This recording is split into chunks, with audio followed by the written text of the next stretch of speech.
In this video, I'm going to show one of the ways that we can set up a quiz in Inspira.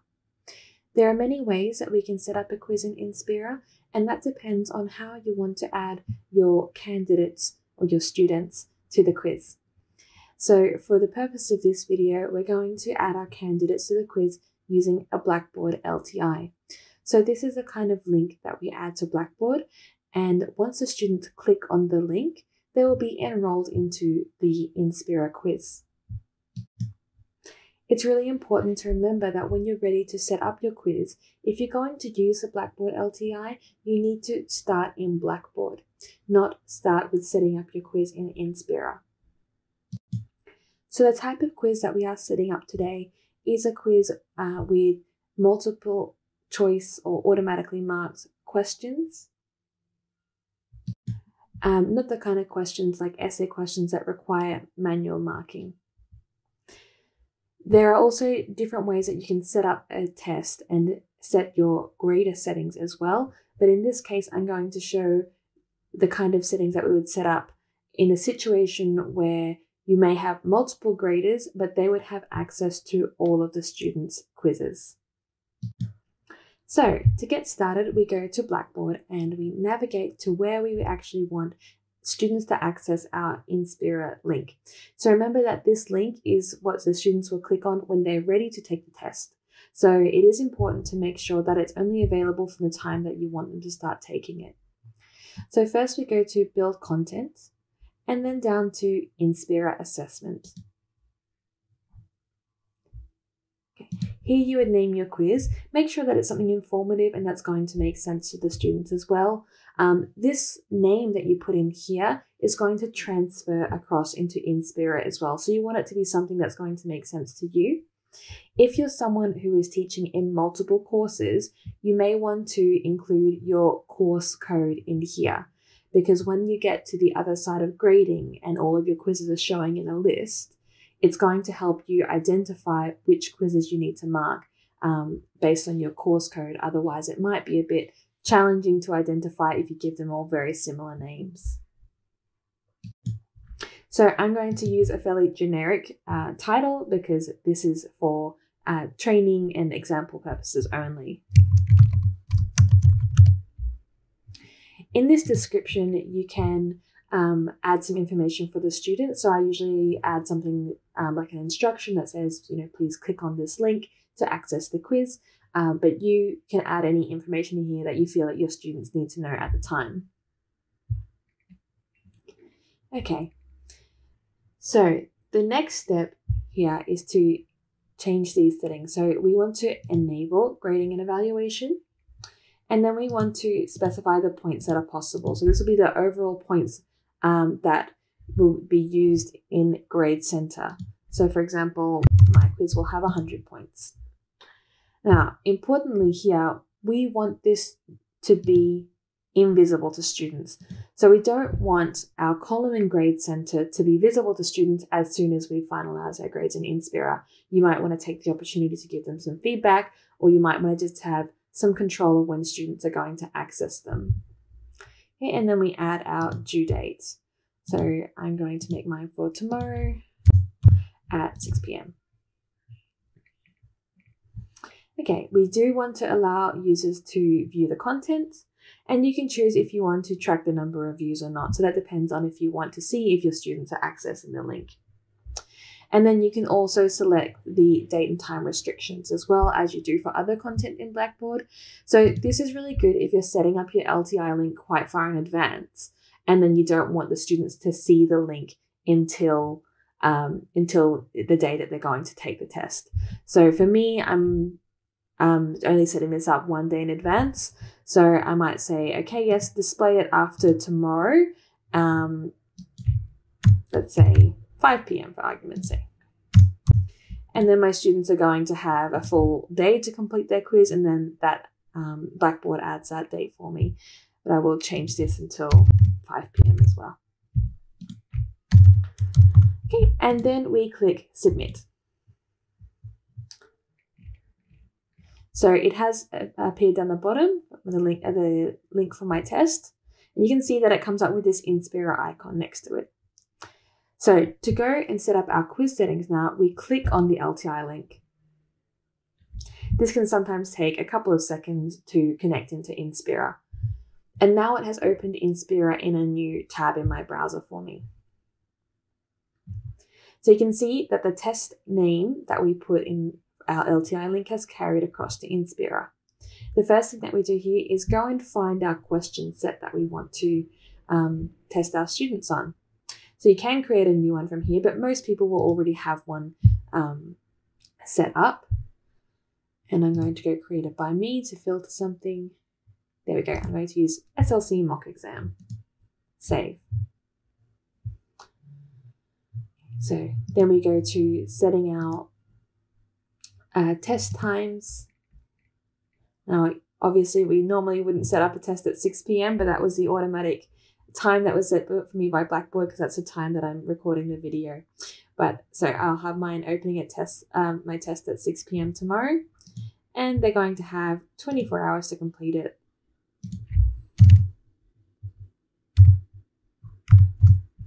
Okay, so this is the time that your quiz is available for. So students can access the LTI link and start their test at any time during this window. The next one here is duration. So this means the time that the student has to complete the quiz within that time frame. So I'm going to give my students 2 hours to complete this. This text box here is optional, but it is a really good place to add information for your students. It will appear when they first access the test, and I think it's a really good idea to add some information here about the duration of the test and the conditions that they have. Because remember, if you didn't put that information already in Blackboard, they might need it reiterated somewhere for them. And particularly if students are using Inspira for the first time and they're getting used to a new platform, I think this is a really good place to include some more information for them to give them a bit of context and to orientate them going into their exam. And as you can see, when I click in the field, you have formatting options as well. So you can actually create a nice visual and detailed text here for your students. Now, because we're using the LTI link, the invitation mode has already been for us, which is to add the candidates to the test. You can add your committees here as well if you're going to be using grading committees. For this type of quiz, which is mainly going to involve a grader going and checking the automatically marked questions, a committee might not be necessary, but this really depends on you and how you're going to set up your marking. While on the topic of committees, in this settings section, you can also add all your contributors. So this can be done after the fact, so after the students have taken the test, but you can also set it up here if you know exactly who your graders are going to be. Okay, so now down to our general settings. What I do recommend that you select here is to enable auto submission. Enable auto submission means that when the test window is closing, it will automatically submit any unsubmitted quizzes. So, for example, if a student has taken the quiz but then forgotten to press submit, the system will automatically submit it for them. This also means that it's very important that you tell your students about this function, because if they start their test very close to the end of the time frame that they have, Inspira will automatically submit their submission whether or not they have finished it. So it's good to let them know, but it does save you some problems later on of having to deal with submissions that haven't been actually submitted. And then you have these options here. So allow candidates to manually submit multiple times or allow candidates to manually submit once.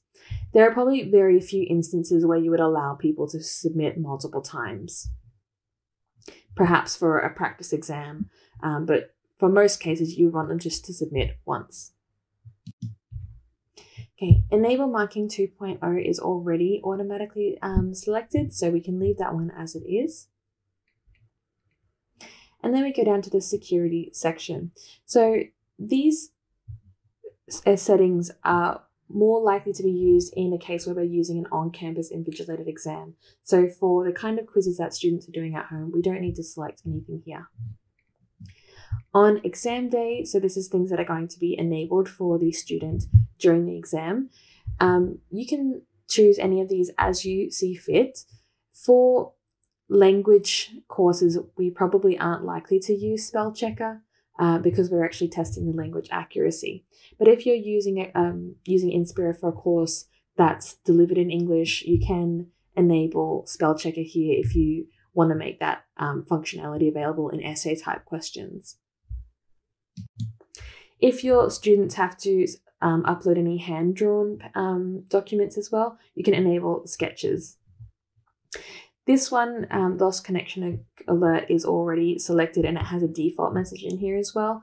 So this will appear to the students if they lose their connection throughout the exam. So this is recommended that we have this default message displayed. Now, these after test settings are where we set how students are going to access their results. So we do want to allow student post-submission review. We want to select our availability too. So if you don't put a date in here, the student will always be able to go back and look at their results. So this depends on if you want to include your correct answers on the results page or not. So if you do include your correct answers, I would suggest here putting a fairly narrow time frame in which the students can review their results to. So for example, I'm going to put mine on Friday the 6th and they have 24 hours to, I'll do it on the 7th, sorry. So they have 24 hours to review their results after it closes. Okay, but this option here is important. So instant post-delivery access. We don't want to leave this clicked because it means students will be able to see the correct answers as soon as they submitted. So if I were a student who were inclined to help my friends cheat, I could do my submission and then access my correct answers right away and share them with my friends. There's another option below here, which is feedback, which for me isn't available, but it's not available for me because my quiz doesn't include any general feedback per question. So when you are setting up your questions, if you included feedback, you would have this option, and it will usually tell you as well that they've detected that you've got general feedback as well. So select this one so that your students will actually see the general feedback that you've written for them.